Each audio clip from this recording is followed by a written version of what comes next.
Hola amigos, el interés hacia los fenómenos paranormales se ha incrementado en gran manera y hoy día contamos con una nueva tradición oral que es Internet. Sin embargo, habría que distinguir entre los consumidores ávidos de este contenido de entre quienes están genuinamente interesados y que están buscando una respuesta, quieren entender y quieren saber si este tipo de fenómenos pueden ser probados por la ciencia. Además, también hay quienes se acercan por simple curiosidad, pero la curiosidad puede ser el inicio de una búsqueda existencial, ¿por qué no? También es necesario conocer algo respecto a las personas que se han dedicado a estudiarlos. En realidad, amigos, es tanta la información que hay y tan interesante que me encantaría traérselas todas, pero debido a que el tiempo del video es limitado, tuve que hacer una selección. Sin embargo, si este tema te interesa, házmelo saber aquí abajito en la caja de comentarios, de manera que podríamos seguir profundizando respecto a este tema que a mí me apasiona muchísimo, me encanta, y quizás podamos hacer varios videos para ir profundizando cada vez más sobre este tema. ¿Qué opinan ustedes, amigos? Bienvenidos a mi Story Channel y sus historias.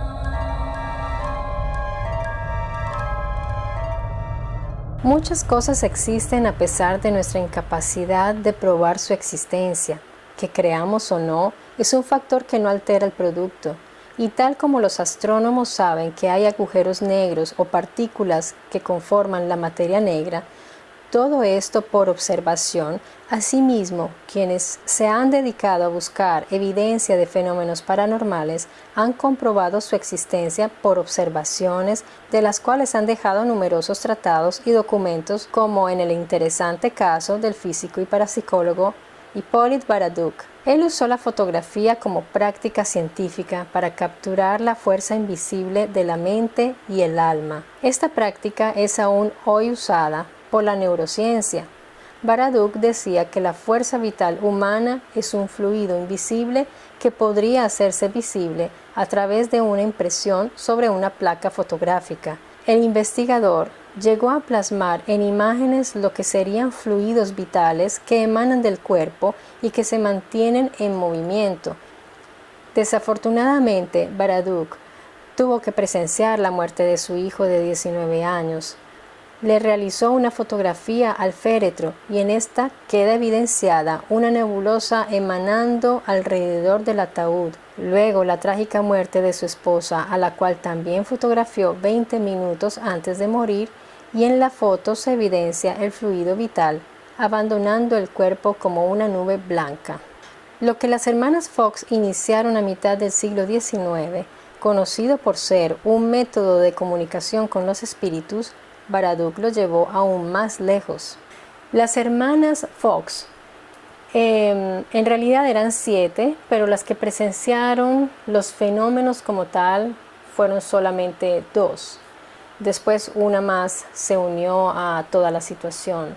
Resulta que en la casa de ellas se sentían golpes en las paredes, en los muebles, muchísimos ruidos, y la familia ya estaba notando esta situación.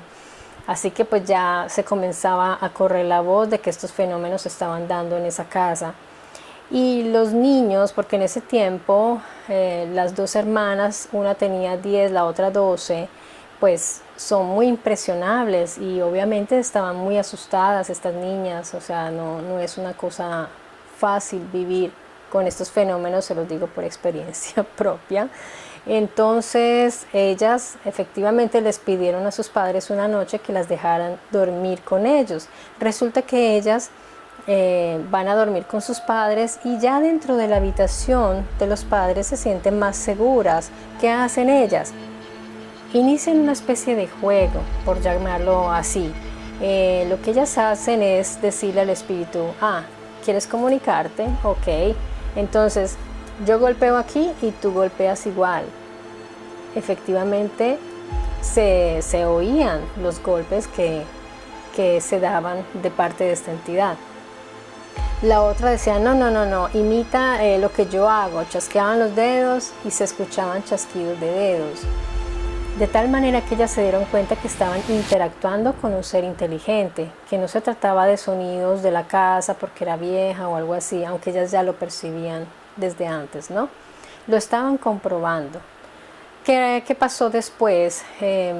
Ahí ya más adelante ellas crean una especie de alfabeto, de manera que al inicio la entidad o espíritu podía golpear algún objeto o pared o algo para decir, por ejemplo, cuántos años tenía, o para decir que sí o que no, según el número de golpes que daba.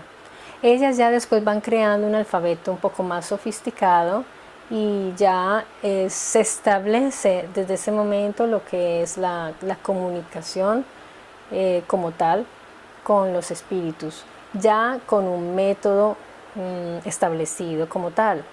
El problema es que algunas personas que presenciaron todo esto sí les creyeron y pues era como muy evidente, pero desafortunadamente no todos estuvieron de acuerdo con esto, y una señora después declaró que la niña le había explicado todo lo que ella hacía para engañar a las personas, así que se regó la voz de que eran unas farsantes. También se dice que pudo ser que ellas ya estaban cansadas porque realmente se causó mucho revuelo, hubo muchas críticas y mucha presión, así que ellas como que se retractaron de lo que estaban realmente descubriendo y lo que estaban haciendo. Pero eso que ellas hicieron fue la base para el espiritismo. En ese entonces se crea un ambiente de, digamos, ya como de juego, ya lo toman es como más en juego y se vuelve una cosa hasta amena, por ejemplo, como la entretención de los amigos en la casa, hagamos la mesa bailante, o se volvió casi que un juego de mesa esta situación. Y ya no se tomaba en serio lo del espiritismo, se volvió una cosa muy coloquial, muy didáctica, no sé, como divertida, de modo que la ciencia nunca se fijó, se interesó en esto. Ellos trataron como de mirar, no creyeron y se alejaron, y ya pues hubo mucho escepticismo. Pero luego Hippolyte Baraduc descubrió la posibilidad de hacer visible lo invisible, partiendo del principio de que la oscuridad es necesaria para recoger la vibración íntima de un ser vivo, puesto que su propia luz se sumerge en la luz ambiental del día. Las investigaciones de Baraduc fueron la anticipación de la cuantística. Luego, con la revolución de mediados del siglo XIX, llega el desarrollo de la óptica, la electricidad y la mecánica, los cuales ofrecieron un nuevo territorio para la experimentación de fenómenos neuropsíquicos. Se produjeron artefactos de imagen para experimentos fotoquímicos, se captaron fluidos que emanan del medio, fuerzas vitales, el alma y el pensamiento. Baraduc declaraba que querer limitar la obra de la creación a solamente lo visible por nuestra facultad visual es conocer solo un tramo muy estrecho del mundo. Si pudiéramos ampliar lo infinitamente pequeño, ¿quién sabe qué mundos veríamos? Si tuvieras la capacidad de hacerte infinitamente pequeño y ver las tormentas eléctricas que se producen en tu alfombra cuando caminas, te aterrarías. Hoy día podemos observar las fotografías que Baraduc realizó a su esposa 20 minutos antes de morir, igualmente la fotografía del féretro del hijo que murió a los 19 años. Momentos dolorosos para él, pero su fuerza investigativa y el anhelo de querer dejar testimonio lo impulsaron a hacerlo. Y esa misma fuerza fue la que impulsó a Allan Kardec. Su verdadero nombre era también Hippolyte Léon Denisart-Rivelle. Después de las hermanas Fox, el espiritismo se puso de moda, y a pesar de que quienes estuvieron cerca de ellas pudieron comprobar los fenómenos que se producían en su presencia, muchos no lo tomaron en serio. Así que Rivelle era bastante escéptico. Sin embargo, su destino tenía otros planes para él. Rivelle era metódico, exigente, trabajador, incansable. Frecuentó de modo sobresaliente la Facultad de Medicina para luego interesarse a la filosofía y pedagogía. Así que estamos de frente a un académico que también dejó un legado en manuales de matemática y pedagogía, que luego se convirtieron en textos obligatorios de estudio. Por el destino, Rivel asistió invitado por un amigo a una sesión de espiritismo. Escéptico, se sintió de todos modos atraído por la curiosidad y tomó como un reto el verificar y probar la veracidad de los fenómenos que presenciaba. Luego le encargaron la tarea de llevar una bitácora de todas las sesiones y experimentos, pero en un cierto momento Rivel quería abandonar esa misión en vista del caos que comenzó a percibir. Sin embargo, un espíritu le envió un mensaje. Entonces, durante una sesión espiritista, a Rivel se le da un mensaje, llega un espíritu, se hace presente, y este espíritu le da un nombre a Rivel, le dice que de ahora en adelante se debe llamar Allan Kardec, que era el nombre de una vida pasada suya. Esto impactó muchísimo sobre Rivel, imagínense. Además, este espíritu le dijo que su misión era la de difundir este conocimiento, formar más grupos espiritistas y prácticamente fundar una nueva doctrina. Esto es bien interesante. Desde ahí Kardec ya queda pregnado absolutamente, ya no hay paso atrás. Se dedica totalmente a difundir esta nueva doctrina. Y lo interesante de esta doctrina es que no hay jerarquías allí.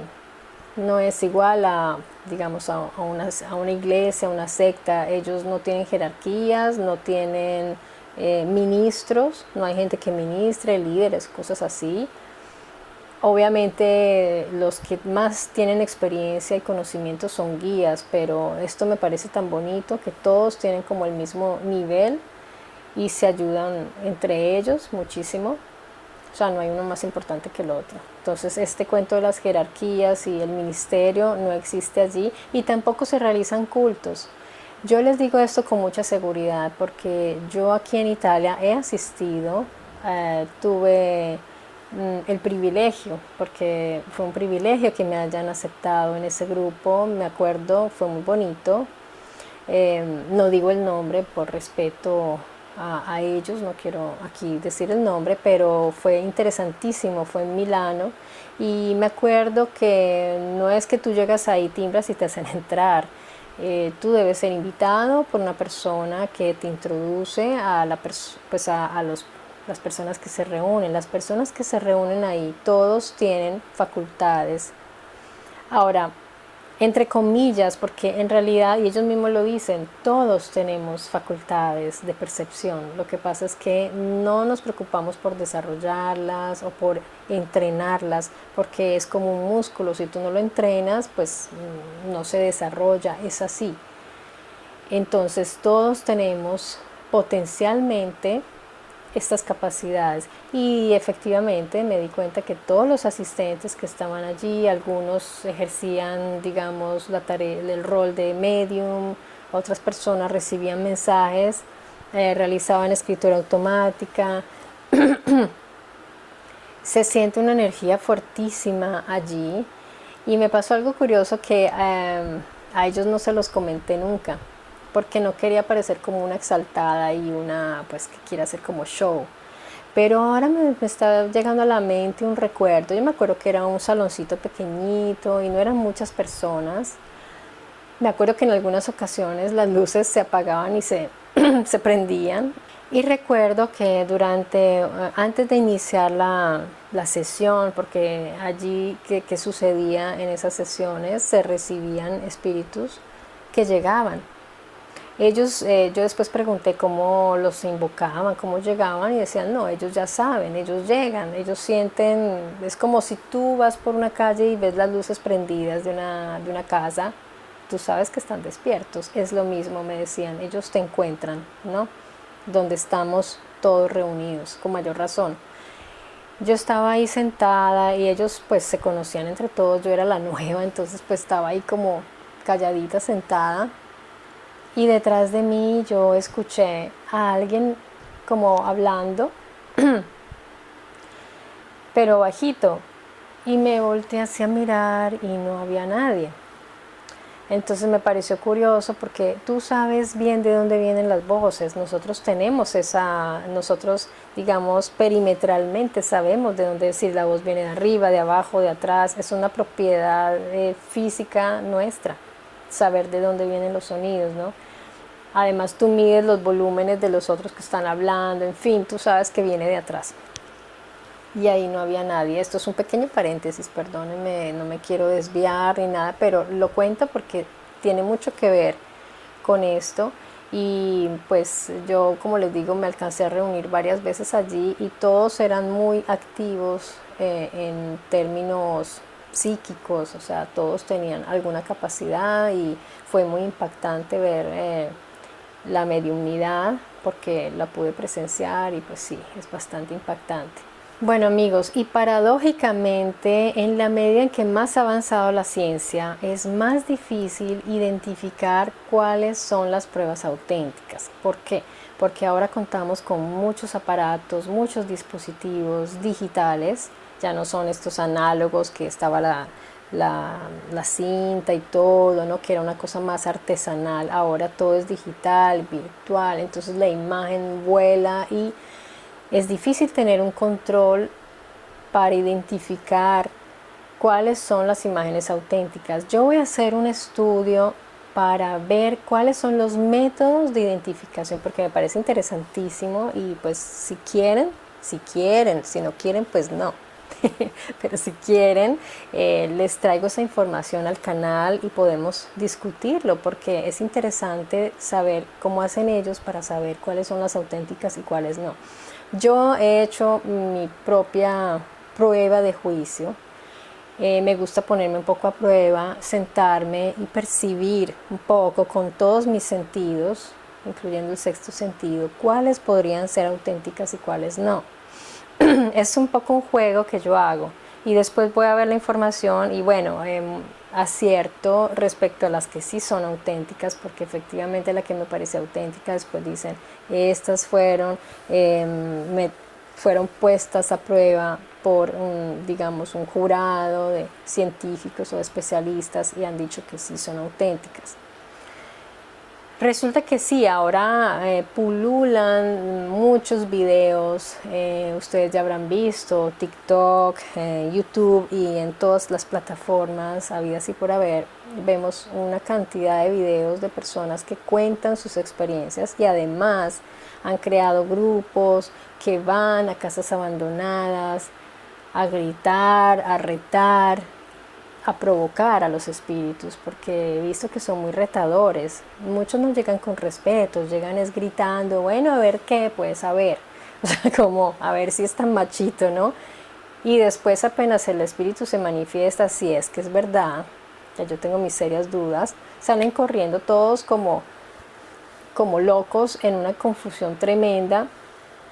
Y bueno, perdónenme por la crítica así, pero pues a mí la verdad me parece una cosa muy rara, pero pues puede ser, digamos, como diversión, no sé, serán canales que hay personas que tal vez están buscando esas emociones, están buscando, y bueno, es válido porque es divertido, o sea, uno hasta se ríe viendo, bueno, yo me indigno, la verdad, porque yo pues esto me lo tomo en serio, amigos, porque como he vivido estas experiencias, las he vivido personalmente, no me parece que sea una cosa como de gritar o de reírse y de ofender, para nada, para nada.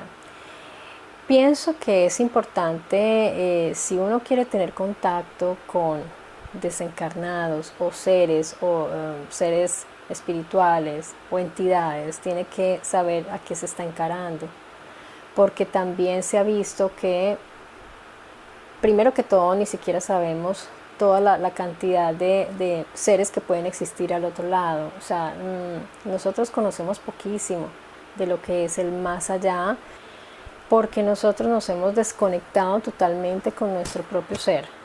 Y así es muy difícil crecer. La neurociencia se está está indagando muchísimo respecto a lo que es el alma humana. Por ejemplo, han ubicado el alma humana, teóricamente esto, en unos, ¿cómo se llaman? Voy a buscar la palabrita porque no me acuerdo, son como unos tubículos, creo, yo les pongo el nombrecito por aquí porque no me acuerdo de ese término, que están ubicados en una parte del cerebro, y eso sería correspondiente a la mente, que para ellos es el alma. Para lo que digamos ya a un pensamiento más filosófico, religioso, es el alma, pero para ellos el alma es eso, es una sustancia y tiene ubicación y es física y está ahí. Y aquí estás viendo una foto realizada al Escuadrón de Goddard en 1919. Fue tomada por Sir Victor Goddard. Al ver la foto revelada, reconocieron a un marinero llamado Freddie Jackson justo en la parte superior del grupo, detrás de un colega de uno de los marineros. Freddie Jackson había muerto unos días antes de tomar esta foto. Murió en un accidente causado por una hélice en movimiento. En esta foto tomada por Chris Brackley en la iglesia de Saint Botolph en 1982, se puede apreciar en el lado superior derecho, donde está la baranda del coro, una figura traslúcida. Se podría tratar de una pareidolía, ¿verdad? Pero un constructor, cuando vio la foto, se puso en contacto con la persona que la hizo para comunicarle que ese rostro ya lo había visto, lo reconoció, porque lo había visto en un ataúd que había estado en la iglesia. Esta foto fue tomada en la iglesia de Worstead en 1975. La tomó Peter Berthelot a su esposa Diana, la cual está sentada con un vestido amarillo. La iglesia se encuentra en Inglaterra. Al revelar la foto, notaron esa figura muy extraña detrás de Diana, la cual no estaba en ese momento allí. La foto que ves ahora fue tomada dentro del Museo Marítimo Nacional en Greenwich, Inglaterra, y se alcanza a ver esta figura fantasmal recostada al pasamanos. La realizaron en 1966 en la escalera de Tulipanes. Todos los expertos que la revisaron están de acuerdo de que la foto no ha sido manipulada. Y la foto que estás viendo en este momento la realicé yo. Fue un selfie o autorretrato. Ese día yo me iba a encontrar con mi amiga, íbamos a ir a tomar un aperitivo, entonces, ¿qué me pongo? Entonces yo me hacía la foto con el vestido, con los zapatos, y se la mandaba a mi amiga por WhatsApp para pedirle su opinión de cómo estaba la pinta, pues para salir esa noche. Resulta que hice varias fotos, pero solo una foto vino así, como la que estás viendo. Se alcanza a percibir es como una luz, un halo verdoso, y es muy raro porque yo no usé flash, amigos, yo no usé flash. Era un celular, era un Samsung J8, me parece. Eso fue hace más o menos unos 6 años, esa foto. Fue hace unos 6 años en un espejo. Es un rincón muy oscuro del apartamento. Este apartamento ya de por sí es muy oscuro. Pero les voy a contar algo. Mi gato, un tiempo, se paraba en la cama y miraba hacia el corredor y hacía la cabecita así y luego así. Entonces yo iba a mirar y yo veo que está mirando de pronto una mariposita, un insecto. No había nada. Y fue exactamente, él miraba exactamente hacia ese rincón que está atrás de mí. Es un rincón muy oscuro. Pero digamos que me sorprendió mucho esa foto, que precisamente en ese rincón donde mi gatico siempre miraba. Curioso, amigos. Díganme ustedes qué opinan. Me encantaría escuchar de ustedes la opinión, porque yo nunca la he hecho ver de nadie, o sea, no he pedido opiniones. ¿Qué creen? ¿Que estaba sucio el lente? ¿Que fue un reflejo? A mí me da la sensación de que sí había algo allí, porque en ese tiempo en este apartamento sucedieron muchas cosas. por eso yo tengo esa sensación, y es posible que haga unos videos contándoles las experiencias que he vivido acá en este apartamento, porque fueron varias y en algunas fueron bastante obvias, como muy contundentes, que me gustaría compartirlas con ustedes. Así que pues esta foto muy particular, yo encontré unas formas allí, pero podrían ser pareidolias. Pues ahorita todo lo que uno ve no es una pareidolia, porque de pronto tú ves una cara, y sí, puede ser que uno vea, porque las pareidolias son imágenes que vienen por asociación. El cerebro debe encontrar algo que identifica, y apenas ve una manchita y otra manchita, asocia como un cráneo o una cara, un ojo. Entonces pues no podemos a veces confiar tanto en las manchitas. A la pregunta de si hay pruebas científicas debo responder que no, pues no pasarían el método científico de medición, experimentación, etc. Los fenómenos paranormales han sido individuados por personas y testigos, pero al no ser controlados por estos, escapan de la posibilidad de ser sometidos al método científico, lo cual no significa que no existan, pero rigurosamente hablando, no se han probado científicamente en todo su espectro. Las pruebas que hay son ante todo testimoniales, fotografías, registraciones audiovisuales, las cuales no siempre se sabe si fueron manipuladas o no. ¿Quiénes perciben estos fenómenos? Todos estamos capacitados para hacerlo, pero existen personas que tienen más desarrollada su percepción. Tal es el caso de los sensitivos, quienes pueden ser médiums, videntes, parapsicólogos y realizar muchas actividades dentro del ámbito de los fenómenos paranormales. Amigos, las personas desencarnadas o que se han ido, o como comúnmente se dice, han muerto, conservan su personalidad en el más allá, al otro lado. No por el hecho de desencarnarse se vuelven distintos o quién sabe, no, nosotros seguimos siendo los mismos. ¿En qué sentido? Por ejemplo, si una persona ha sido maleducada, violenta, agresiva, grosera, criminal, conservará todas estas características en el otro lado. Y cuando te contactará, se comportará de tal manera. Lo mismo ocurre en el caso de una persona educada, gentil, generosa, amorosa, y eso tú lo percibes. Tú lo percibes como cuando estás frente a una persona viva, porque eso es lo que llamamos química. ¿No te ha pasado que estás de frente a una persona y no te cae bien, te causa un rechazo? Es eso.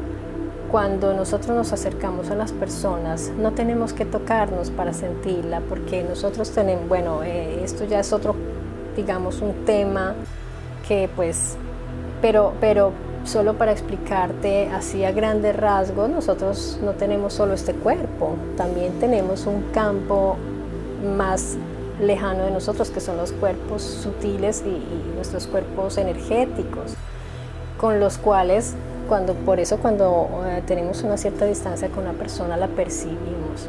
Podemos percibir su estado anímico, podemos sentir miedo, podemos sentir rechazo, o podemos sentir una gran atracción o sentimientos de miles de formas y colores. Entonces,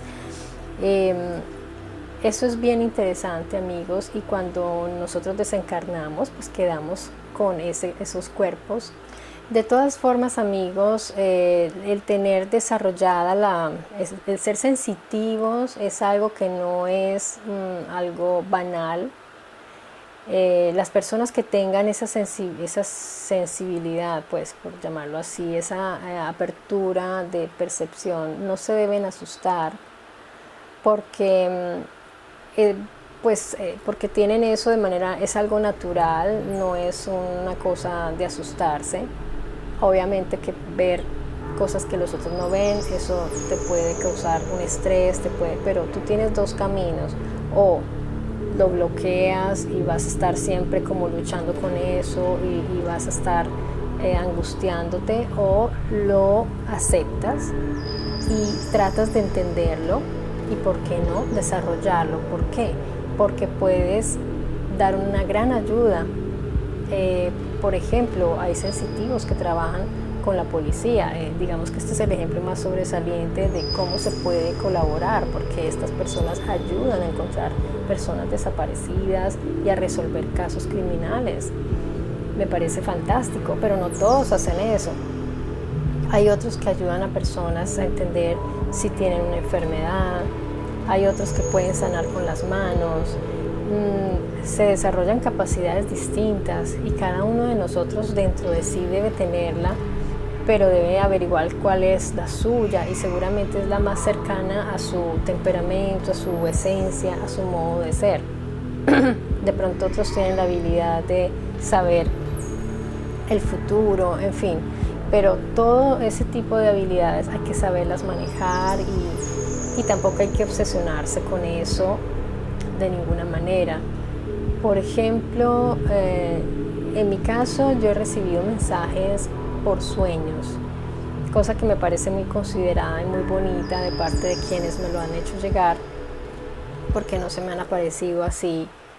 Lo han hecho mediante sueños. ¿Por qué sé que son mensajes auténticos? Porque al haberlos transmitido, las personas el feedback, ¿no? Como se podría decir en términos, me han dicho, sí, de hecho yo estaba orándole a mi mamá, pidiéndole ese favor, o me dicen, sí, de hecho yo tenía ese problema, o aún más me dicen, ¿tú cómo sabías que? Entonces ahí tú te das cuenta si el sueño era auténtico o no, y además que te da un impulso de contárselo a esa persona. Es una cosa que es fuertísima, porque yo se lo hubiera podido contar a otra persona o quedarme callada, pero como que no podía, me tocaba soltar. Entonces yo llamaba a esa persona y le decía, oye, soñé contigo, le contaba y me decía, yo estaba preciso por tomar ese apartamento y pedí consejo a mi ser querido. Así que no debemos limitarnos, como decía Baraduk, solamente a lo que es visible con nuestros propios ojos, porque se nos hace estrecho el mundo, se nos hace muy pequeño y limitado. Así que me encantaría saber ustedes qué piensan. ¿Creen ustedes que si existen estas entidades, los espíritus? ¿Creen que estos espectros que vimos en las fotos son reales o son manipulaciones? ¿Y cómo reaccionarían ustedes si se les aparece algo así inmaterial, si se confrontan frente a una aparición? ¿Cómo reaccionarían ustedes? Bueno, es una cosa hipotética, pero de pronto ustedes se conocen y ya sabrían cómo reaccionarían. Amigos, muchas gracias por haberme acompañado hasta el final del video. Espero que les haya resultado interesante esta información, y si es así, se pueden suscribir para seguir en contacto y mantenerlos informados respecto a los nuevos videos que publicaré semanalmente. Y si les agradó la información, pueden dejar su like como apoyo al canal. Gracias a todas las personas que han comentado. Eso me anima muchísimo y espero que nos veamos muy pronto, y hasta el próximo video, amigos.